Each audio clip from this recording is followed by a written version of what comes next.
Bonjour. Nous allons aujourd'hui, après avoir mentionné que l'hérédité pouvait être une porte ouverte aux démons, nous allons donc aujourd'hui chercher comment discerner si une personne effectivement porte une hérédité chargée. Certains, la première manière de faire, dressent un arbre généalogique.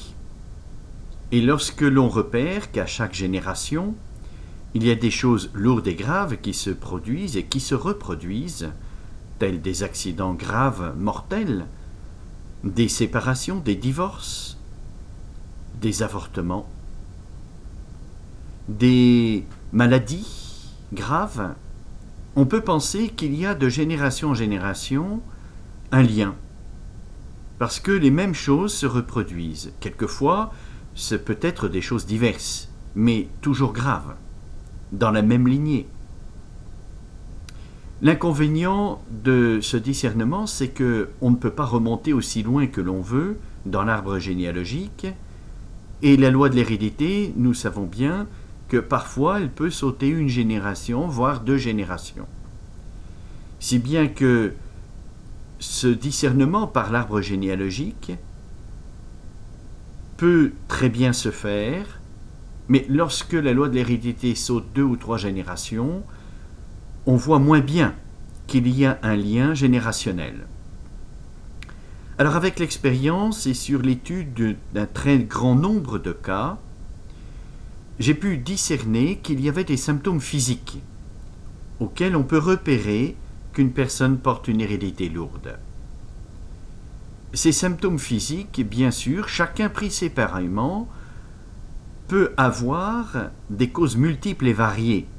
Je pense que les médecins ou les psychologues pourront tous donner beaucoup de raisons sur chacun des symptômes. Mais lorsque l'on possède 3 ou 4 des symptômes, car j'en ai repéré 4, on peut se poser la question, bien sûr il n'y a pas d'évidence scientifique, mais on peut se poser la question si la personne ne porte pas un poids héréditaire anormal.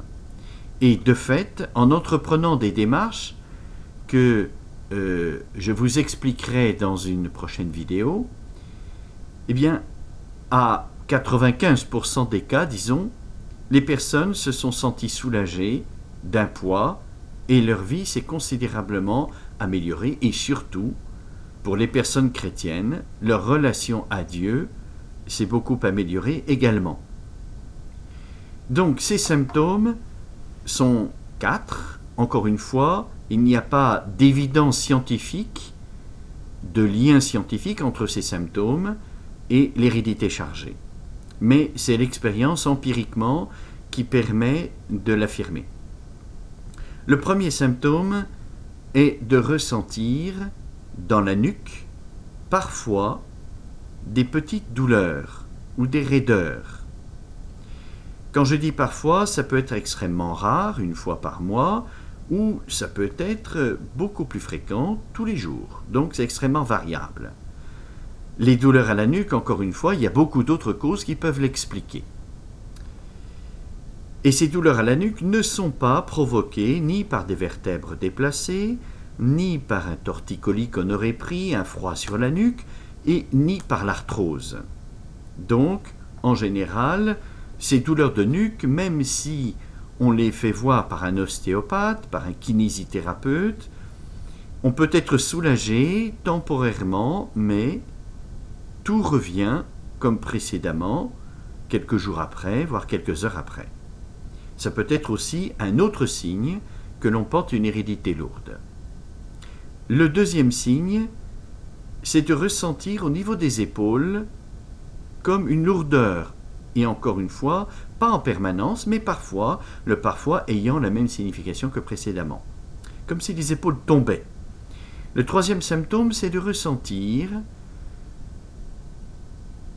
dans les bras ou dans les jambes, parfois des faiblesses. C'est-à-dire que brusquement, on sent par exemple les jambes qui ne nous portent plus alors qu'on a une bonne circulation. Ou alors, on ressent dans les bras comme des impatiences, des fatigues, des fourmillements très forts ou parfois même des paralysies passagères. J'ai même vu une fois le cas d'une personne qui, sous l'effet d'une prière de délivrance, avait eu comme une hémiplégie passagère, paralysée complètement d'un côté. On a pu discerner effectivement qu'il s'agissait d'une hérédité lourde, mais ça c'est vraiment un cas extrême. Et le quatrième symptôme, c'est de ressentir en haut du dos, sous la nuque, parfois comme un poids, ou comme si on était contracté ou chargé. Voilà quels sont les 4 symptômes auxquels on peut repérer qu'une personne porte une hérédité lourde. Encore une fois, si une personne a 2 ou 3 symptômes, on peut se poser fortement la question. La prochaine fois donc, nous verrons ce qu'il faut entreprendre pour libérer ces personnes de cette hérédité lourde qui permet aux démons, comme je l'ai expliqué, d'agresser les personnes. À bientôt donc.